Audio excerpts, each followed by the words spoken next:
કે ભાઈ એ વકફ બોર્ડ એમ કે ને કે આ મારું, એટલે આપણે જેમ પોદળામાં હાથી ખૂતાડીએ ને કે આ મારો, વકફ બોર્ડ જેમ કહી દે કે ભાઈ આ પ્રોપર્ટી મારી એટલે વાત થઈ ગઈ પૂરી, એ એની થઈ જાય.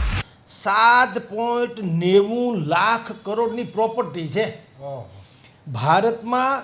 સંરક્ષણ વિભાગ અને રેલવે વિભાગ એ પછી અગર સૌથી વધુ પ્રોપર્ટી કોઈની પાસે હોય તો એ વકફ બોર્ડની છે. બતાવો કે તમે આજે જમીન જાયદાદ લીધી, કેટલા ગરીબને લાભ મળ્યો, કેટલા યતીમખાને લાભ મળ્યો, કેટલી મદ્રસાઓ બાંધી તમે, કેટલી મસ્જિદો બાંધી. બતાવો અમને કે કબ્રસ્તાન બને, ત્યાં કે મદ્રેસા બને, કે છોકરાઓ ભણી શકે, એટલે સારી કોલેજોમાં ભણી શકે એ ટાઈપના મદ્રેસા બને. એવા આશયથી સરકાર આ બિલ લાવી છે. 36 કરોડ મુસ્લિમમાંથી 6 કરોડને માંડ ખબર હોય તો કે આ વકફ બોર્ડ છે એ આપણા હાટું છે. 30 કરોડ મુસ્લિમ તો કદાચ એવા હશે કે નહીં, ખબર જ નથી કે વકફ બોર્ડ કોના હાટું છે. એને એમ છે કે આ એક કોઈ આપણી સંસ્થા છે, પણ શું કામ છે એ રામ જાણે. કિશોરાવસ્થામાં તમારી ડિબેટ એટલે જોઈએ છે કે સ્પષ્ટીકરણ, છાપાના અમુક શબ્દો અઘરા પડતા બની શકે, પણ અમે જે ફરીએ ઉપર તેવું લાગે સામાન્ય કોમન શૈલીની અંદર, ગામડાની સરળ શૈલીની અંદર જે તમે દ્રષ્ટાંત આપો છો ને એ યુવા પેઢીને ગમે છે, અને એને લીધે આપની સ્પીચની ટીઆરપી લોકો પ્રશંસા કરે છે. લાંબી વાત નથી કહેતી જગદીશભાઈ, સમયાંતરે મળતા રહીશું. પરંતુ કેન્દ્રની અંદર જે વકફ બોર્ડનો પ્રશ્ન મેન મુદ્દા ઉપર કે બંને પક્ષ આમ જોતા બંને વિરોધ કરે છે. એક સમયે માની લો કે કોંગ્રેસે કર્યો, પણ ત્યારે પ્રયત્ન એમણે કરેલો.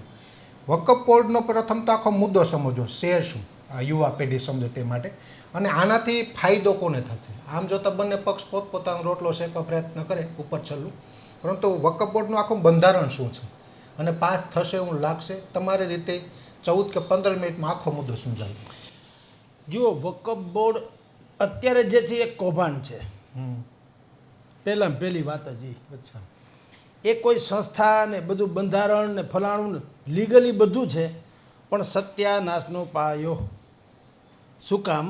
ભારત પાકિસ્તાનના ભાગલે જેટલા લોકો પાકિસ્તાન ગયા અથવા તો પાકિસ્તાનથી અહીંયા આવ્યા ને, જેને ત્યારે તો બધું ભારત અખંડ હતું, જેની જમીન ભારતમાં હતી ને પાકિસ્તાન વયા ગયા દાખલા તરીકે, તો એ સમયમાં એ લોકોએ નક્કી કર્યું કે ભાઈ આપણે શું કરવું, જમીન જાયદાદ છે એનું કરવું શું. એટલે એ લોકોએ કીધું કે કામ કરો, અલ્લાહ કે નામ કરી દો. આ કેટલાક બુદ્ધિશાળી માણસો એ જમાનામાં, કારણ કે આ તો આ જે વિધર્મી આક્રાંતાઓ છે એ તો વર્ષોથી શાસનો તો કરતા રહેતા હતા, જુલ્મી શાસન. એટલે શાસનની પ્રણાલીની એને ખબર હતી, આપણે તો ગુલામ હતા અંગ્રેજોના. એટલે આપણને તો કાલનું ભાન નથી એમ કે તો હાલે. તમે અત્યારે એમ કહો કે બોમ્બ ફાટવાનો છે એટલે હું કાંઈ આ મારો મોબાઈલે ન લઉં, પહેલાં હું ભાગી જાઉં, બચી ગયા, જાન બચી તો લાખો પાયા. હવે એ લોકોમાં એ નથી, એને તો રણની યારે લડવાનું તો આજીવન જન્મજાત જ છે. એટલે જ્યારે ભારત પાકિસ્તાનના ભાગલા થયા ત્યારની વાત કરું છું કે બધા જ લોકોએ જમીન જાયદાદ કોને આપી દીધી, એટલે એ જમાનામાં કે ભાઈ અલ્લાહ કે નામ કરી દો. એટલે પછી એવું તે દિવસે કહેવામાં આવ્યું કે કદાચ એવું બને કે આજ નહીં ને કાલ તમે પાછા આવવાના થાવ તોય ભલે, અથવા તો તમારે આ જમીન વેચીને એના પૈસા તમારે જ્યાં તમે અત્યારે વયા ગયા ત્યાં જોતા હોય તો ભલે, પણ આપણા એટલે કે અલ્લાહના કે આ વકફ બોર્ડમાં એક એમાં રહેશે તો તમારો આ મેળ પડશે. એટલે મોટા ભાગના એ આંખું વીંચી અને આપી દીધું વકફ બોર્ડને. હવે એની પાસે જે તે સમયે જમીન થઈ ગઈ. પછી શું થયું? હવે ધારો કે કોઈ એવું એક ગામ છે, એમાં આખા ગામની સીમમાં 10 ખેતર છે, એમાં 2 ખેતર જે છે એ સધર્મીના છે, અર્થાત મુસ્લિમ નહીં તેવા હિન્દુઓના છે, બાકી બધી જગ્યાએ ધારો કે મુસ્લિમ્સના છે. તો ઓબ્વિયસલી આપણે તો ભાગી જ જવાના જ, કોઈ તો રહેવાના છે જ નહીં. એ વયા જાય. એટલે જે તે સમયે પણ વકફ બોર્ડે શું કરેલું, એવો કાયદો કોંગ્રેસની સરકાર વખતે પણ એવો કાયદો કરવામાં આવ્યો કે ભાઈ એ વકફ બોર્ડ એમ કે ને કે આ મારું, એટલે આપણે જેમ પોદળામાં હાથી ખૂતાડીએ ને કે આ મારો, વકફ બોર્ડ જેમ કહી દે કે ભાઈ આ પ્રોપર્ટી મારી એટલે વાત થઈ ગઈ પૂરી, એ એની થઈ જાય. અને ત્યારે એક એવું પ્રાવધાન હતું કે એને કોઈ કોર્ટમાં પડકારી ન શકે. આજની તારીખે સ્થિતિ એવી થઈ ગઈ, ત્યાર પછીથી આજ સુધીમાં 7.90 લાખ કરોડની પ્રોપર્ટી છે ભારતમાં. સંરક્ષણ વિભાગ અને રેલવે વિભાગ એ પછી અગર સૌથી વધુ પ્રોપર્ટી કોઈની પાસે હોય તો એ વકફ બોર્ડની છે. આટલું મોટું છે. અને બીજું કે એનાથી કોઈ જેલસી નથી આ સરકારને, પણ ભૂતકાળમાં આવું થયું હતું કે વકફ બોર્ડે જેટલી જમીનો લઈ લીધી એના વિશે સર્વે કરવું, એ ખરેખર ઉપયોગી કોને છે, એનો લાભ મળે છે કે નહીં, આવું બધું ભૂતકાળમાં થયું હતું.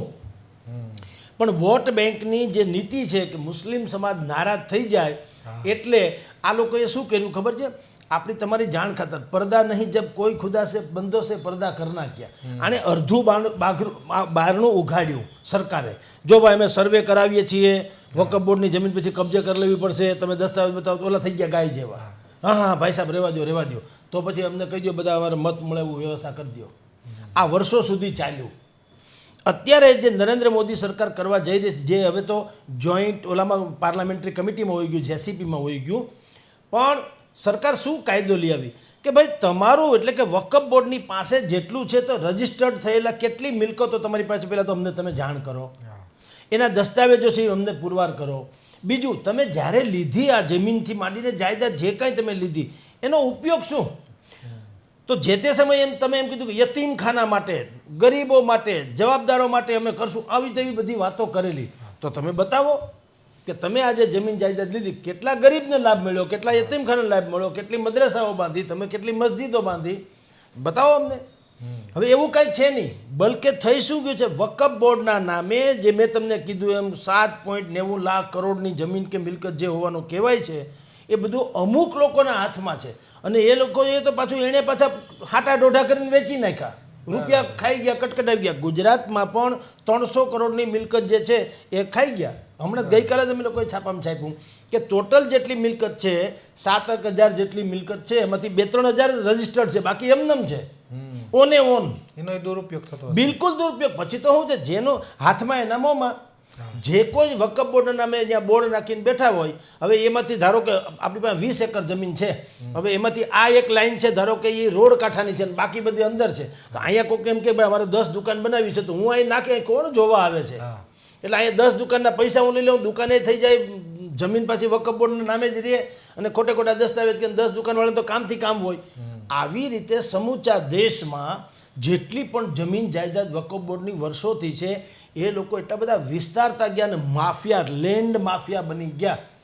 એટલે સરકારે કીધું કે હવે આવું ધુપ્પલ ન ચાલે, તમારું છે ને મારે પડાવી લેવું એવું નથી, તમારું છે એમાંથી સવર્ણોને દઈ દેવું એવું નથી, તમારું છે એમાંથી સરકાર જપ્તે કરી લે છે એવું નથી, તમારું લઈને વેચી નાખવું એવું નથી. હવે અમે વકફ બોર્ડ તમે જે બનાવ્યું, તમે અમને બતાવો કે તમારા લાભાર્થી કોણ? તમે લઈ ગયા બધી જમીન બમીન તમારી પાસે, શું કરો છો? લાભાર્થી કોણ? તો તમે જેને લાભાર્થી ગણો છો એમાંના મોટા ભાગના તો હજી આજની તારીખે દર ગરીબીમાં જીવે છે. અહમદિયા મુસ્લિમ્સ, આગાખાની મુસ્લિમ્સ, વોહરા સમાજ, આને તો કોઈ ફાયદો છે જ નહીં. તો કયા મુસ્લિમને તમે ફાયદો આપો છો અને શું આપો છો બતાવો. હવે એ કંઈ બતાવી શકતા નથી. એટલે સરકારે કીધું કે આ બધું બંધ કરો, ડીંડક આવું ન ચાલે. નવી ગલી નવો દાવ, નવું વકફ બોર્ડ રચીએ, એમાં અહમદિયા માટેનું અલગ પ્રાવધાન કરીએ, વોરા સમાજ માટેનું પ્રાવધાન કરીએ, બાકીના જે આગાખાની છે એના માટેનું પ્રાવધાન કરીએ, એમાં ખોજા સમાજનું કરીએ, એટલે પાછું 2 મહિલાને પણ રાખીએ અને 2-3 વિધર્મી એટલે કે મુસ્લિમ ન હોય એવા ટ્રસ્ટના લોકો, એવા લોકોને પણ આમાં રાખીએ. અને જે તે જિલ્લા કલેક્ટરને કીધું સર્વેની જવાબદારી તમારી, અને જો પુરવાર આ લોકો વકફ બોર્ડવાળા પુરવાર ન કરી શકે કે આ ભાઈ રાજકોટ જિલ્લાની આ જમીન અમારી છે, આ દસ્તાવેજ આપે તો ઠીક છે, ન આપે ને રેઢી કાઢવો એમનેમ, તો પછી કલેક્ટરને કીધું સત્તા તમારી, તમે કબજે કરી લેજો. કારણ શું છે, સરકાર એમ કહે છે કે ભાઈ આ બધી જમીન પ્રોપર્ટી તમે જે ખરબોની પ્રોપર્ટી લઈને બેસી ગયા છો, આફ્ટર ઓલ તમારે શું કર, તમે લેન્ડ માફિયા બની ગયા છો. હવે ક્યારેક ક્યાંક ટીપી સ્કીમ કાઢવી હોય તો વકફ બોર્ડની મંજૂરી લેવી પડે. ઉત્તર પ્રદેશમાં તો એક આખું ગામ એવું નીકળ્યું, ગામમાં દસ્તાવેજ કરવો હોય તો રીતસર કીધું કે ના આખું ગામ વેચાઈ ગયું છે વકફ બોર્ડના નામે. સુરતની મહાનગરપાલિકા જે છે આખી એ સુરતની એ આખી મહાનગર વકફ બોર્ડે કીધું કે જમીન અમારી છે આ ના ધારો. અને જો જૂનો કાયદા પ્રમાણે અત્યારે કેસ કરે તો એની સામે આપણે ટ્રિબ્યુનલમાં કે આપણે કોર્ટમાં જઈ શકતા નથી, એને ખાલી કરવું પડે. તો આ તો કે પ્રકારનો કાયદો, કોઈ બંધારણથી ઉપર ભાઈ કોઈ હોઈ શકે કાયદો જગતમાં કે અમને કોઈ ચેલેન્જ ન કરી શકે? આપણે રામ મંદિર, આપણું પોતાનું રામ મંદિર, આપણે આરાધ્ય દેવ 500 વર્ષ આપણે લડ્યા અને આપણે કોર્ટમાંથી જીત્યા ત્યારે મંદિર બાંધી શક્યા આપણું ખુદનું. તો આ તો તમે જેમ કહો છો કે ભાઈ અમને કોઈ કાળે પૂછીને શું કામ ના? તમે કે યુએનમાંથી આવો છો, તમે એલિયન્સ જુઓ, તમે ઇન્ટરનેશનલ કોઈ સંસ્થા જુઓ, વકફ બોર્ડ એટલે શું? આવું તો આરબ અમીરાતના દેશોમાંય નથી ક્યાંય, જ્યાં કેવળ કટ્ટર મુસ્લિમ રાષ્ટ્રો છે, ત્યાં આવું વકફ બોર્ડ જેવું ડીંડક તો છે જ નહીં. એટલે એ વકફ બોર્ડની જમીન જે છે એ જે વંચિત લોકો છે મુસ્લિમ સમાજના એને મળે એનો ફાયદો, કે ભાઈ ત્યાં ઇબાદત ખાનું એટલે કે મસ્જિદ બને, કબ્રગાહ જોતી હોય તો કબ્રગાહ બને એટલે કે કબ્રસ્તાન બને, ત્યાં કે મદ્રેસા બને કે છોકરાઓ ભણી શકે, એટલે સારી કોલેજોમાં ભણી શકે એ ટાઈપના મદ્રેસા બને. એવા આશયથી સરકાર આ બિલ લાવી છે. પરંતુ સરકાર લાવી ત્યારે એને ખબર હતી અને અત્યારે વિપક્ષોએ જે કર્યું એ બધું અપેક્ષિત હતું કે આ ઓવેસી આણી મંડળી જેટલા છે એ તો કોઈ કાળે આ સ્વીકારશે નહીં. એ લોકોની કેવી વ્યવસ્થા છે કે જો એ જીતી જાય તો શું કહે છે કે ભાઈ નરેન્દ્ર મોદીની તાનાશાહી હારી ગઈ, બંધારણ છે એનાથી દેશ ચાલશે, બંધારણ મને જીત્યાડ્યું. જેમ કે હું તમને ગઈકાલે જ કહું, મનીષ સિસોદિયા જીતી ગયા. એ આ મનીષ સિસોદિયા પણ એ જ ટોળકીના માણસ હતા જે બંધારણ બચાવો એમ કરીને નરેન્દ્ર મોદીની સામે પડ્યા હતા, ઇન્ડિયા એલાયન્સ. હવે શું થયું, એને જામીન મળી ગયા તો એણે શું કીધું, તાનાશાહની હાર થઈ છે, બંધારણની જીત. બંધારણ તો જોખમમાં તો તમે કહ્યા હતા ને. એટલે આ લોકો છે ને ફેબ્રિકેટેડ લોકો છે, દોહરા માપદંડ એના છે. પોતાના હિતમાં ચુકાદો આવે તો બંધારણ મહાન છે, ન્યાયતંત્ર મહાન છે, વિરુદ્ધમાં જાય તો બધું સત્યાનાશ, બંધારણ ખતરે મેં હે. આવું જ વકફ બોર્ડમાં પણ થયું. એટલે સરકારે આ કાયદો કર્યો તો ઓવેસી આણી મંડળી બધાએ, કોંગ્રેસ, એનસીપી, ડીએમકે, આ બધાએ આનો વિરોધ કર્યો. શું કામ? એને વોટ બેંકથી મતલબ છે, મુસ્લિમ સમાજના જીર્ણોદ્ધારથી નહીં. સમાજ આજની તારીખે તમે આપણે અહીં રાજકોટમાં છીએ, તમે અત્યારે કોઈને પૂછો મુસ્લિમ કોમ્યુનિટી વધારે પડતી ક્યાં રહે છે, તમે એ વિસ્તારમાં જાઓ સાહેબ, દર્દનાક ઘટના છે એમ કહો તો ચાલે એવા એના વિસ્તાર હોય છે. તમે ત્યાં ઊભી ન શકો 2-5 મિનિટ, ખબર નહીં કેમ ત્યાં કેમ તો લોકો રહી હતા દો જ ખ કાયદેસરનો એવી સ્થિતિમાં રહે છે. તો જો વકફ બોર્ડ આટલું મોટું સાધન સંપન્ન હોય તો એણે કેમ આ લોકોની કંઈ વ્યવસ્થા ન કરી કે સારી લોકાલિટીમાં રહી શકે? જેમ કે આપણે હિન્દુ લોકો રહીએ છીએ, આપણે ત્યાં સૂર્યપ્રકાશ આવે છે, ઝાડવા છે, તુલસીના ક્યારા છે, ગૌ માતા હોય છે, આપણે બાકી બધી જ વ્યવસ્થા, સાફ સુથરું મકાન, મેદાન કે આપણું આંગણું હોય છે, મકાને એવું હોય છે. એવું એનામાં કેમ નથી હોતું? કારણ કે બિચારાને ખબર નથી કાંઈ. મોટા ભાગના દેશના જેટલા મુસ્લિમ 36 કરોડ મુસ્લિમમાંથી 6 કરોડ નહીં માંડ ખબર હોય તો કે આ વકફ બોર્ડ છે એ આપણા હાટું છે. 30 કરોડ મુસ્લિમ તો કદાચ એવા હશે કે નહીં, ખબર જ નથી કે વકફ બોર્ડ કોના હાટું છે. એને એમ છે કે આ એક કોઈ આપણી સંસ્થા છે, પણ શું કામ છે એ રામ જાણે. એને એ કદાચ દાન દે તો એનો ઉપકાર, એમ આપણો અધિકાર નહીં, એનો ઉપકાર એવું એ લોકો માને. એટલે કે ભાઈ દઈ દો તો દે અલ્લાહ કે નામ તુજકો અલ્લાહ રખે, એના જેવું. એને એ ખબર નથી કે આ બધું જે વકફ બોર્ડ ચલાવી રહ્યું છે, જ્યાં પણ બધી મિલકતો પચાવીને, એ વાસ્તવતઃ આપણા ગરીબો માટે હતું, મુસ્લિમ સમાજના જ ગરીબો માટે, કોઈ સવર્ણની વાત નથી કરતા. પણ એ નહોતું એટલે સરકાર કાયદો લઈ આવી, વિરોધ પક્ષોએ વિરોધ કર્યો અને જેસીપીમાં અત્યારે ગયું જોઈન્ટ પાર્લામેન્ટરી કમિટી એ બધી બનાવી. એમાં બધા આ જ લોકો છે જેણે વિરોધ કર્યો, મોટા ભાગના એ લોકો છે. 32-33 જણાને એ સમિતિમાં રાખ્યા છે, બધા એ જ છે. હવે એ લોકો જે નિર્ણય કરે, સ્વાભાવિક જ નિર્ણય તો વિરોધ જ કરવાનો. એટલે આ એક આખો મુદ્દો સળગવાનો છે દેશમાં કે ભાઈ વકફ બોર્ડની જે જમીન જાયદાદ છે, સરકારી તંત્ર એને કબજે કરે, જે તે જિલ્લા કલેક્ટર, એમાં સમિતિ રચાય, સમિતિમાં મહિલાઓ આવે, બીજા 2-3 અન્ય ધર્મના લોકો પણ આવે અને આખી સમિતિ બને. સમિતિમાં નક્કી થાય કે જે તે જિલ્લામાં વકફ બોર્ડની ટોટલ પ્રોપર્ટી કેટલી અને એનું કામ શું, ભવિષ્યમાં કરવાનું શું. એ જમીન એમને પડી રહે, જે તે સમયની આઝાદી વખત જમીન અત્યારે કેવી સોનાની લગડી જેવી થઈ ગઈ હોય ને, તો કેટલી મોટી જમીન ને કેટલા મોટાની આ જાયદાદ એ એમને પડી રહે. અથવા તો અમુક લોકો જેમાંથી કાળા ધોળું કરીને કટકટાવી લે રૂપિયા, તો એ શું કામ સરકાર કે મારે ચલાવી લેવું જોઈએ? બંધારણમાં નિયમ છે કાયદેસરનો, આ કોઈ બંધારણ વિરોધની વાત તો છે નહીં. એટલે આવું બધું અત્યારે ચાલે છે. પણ આ આખી જે રિફોર્મ્સ જે કરવા જઈ રહી છે કેન્દ્ર સરકાર, એ રિફોર્મ્સને આ લોકો હિન્દુ મુસ્લિમના એક કટ્ટરવાદના નામે ચડાવી અને બધાય વેરવિખેર કરવા માગે છે. અત્યારે આખી સ્થિતિ જે છે એ જેસીપીમાં ગઈ છે. ભવિષ્યનું ધૂંધળું છે, શું થાય રાજા રામ જાણે. પણ જો સરકાર ધારે છે એમ થાય તો 100% મુસ્લિમ સમાજને જ એનો મોટામાં મોટો બેનિફિટ થાય એમ છે.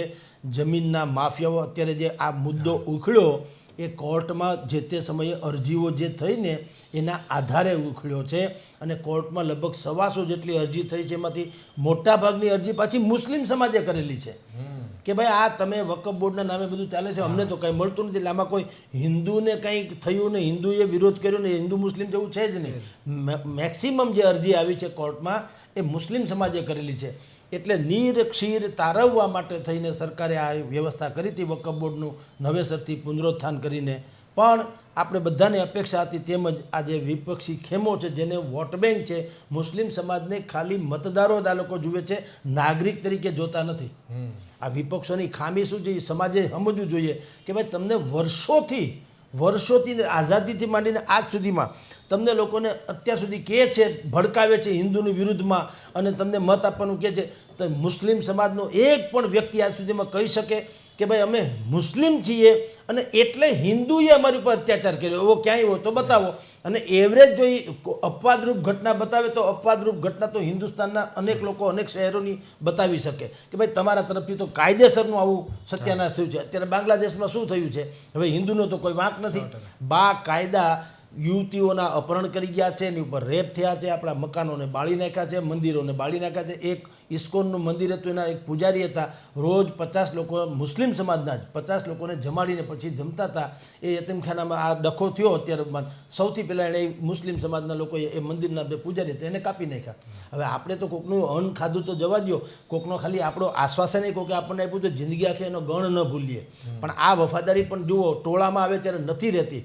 એટલે તમારા બી અનેક કિસ્સા છે, હિન્દુના ક્યાંક હશે અપવાદરૂપ ઘટના તો હિન્દુની પણ હશે. આપણે કોઈની ફેવર ન કરીએ, અનફેવર ન કરીએ, પણ મોટા ભાગના મુસ્લિમ સમાજે સમજવું જોઈએ કે વકફ બોર્ડના નામે જે કેટલાક લેન્ડ માફિયાઓ આ બધી જમીન જાયદાદ પૂરી પોતાના કબજામાં લઈ અને એનો વહીવટ કરી રહ્યા છે, જે ખરેખર આપણા એટલે કે મુસ્લિમ સમાજ ગરીબ ને પછાત ને વિકાસથી વંચિત એવા મુસ્લિમ સમાજ માટે હતું, એના માટે આ ઉપયોગ નથી કરતા. એટલા માટે તેના કાયદો સારો છે, પણ આ લોકો અત્યારે એ કાયદાને અમલમાં આવે છે, બિલકુલ મિસયુઝ કરી ખૂબ ખૂબ ધન્યવાદ જગદીશભાઈ. વધારે વાત કરશો ત્યારે સમયની પાબંદી છે, બીજા કોઈ વિશે વાતો સાથે ફરીવાર મળશું.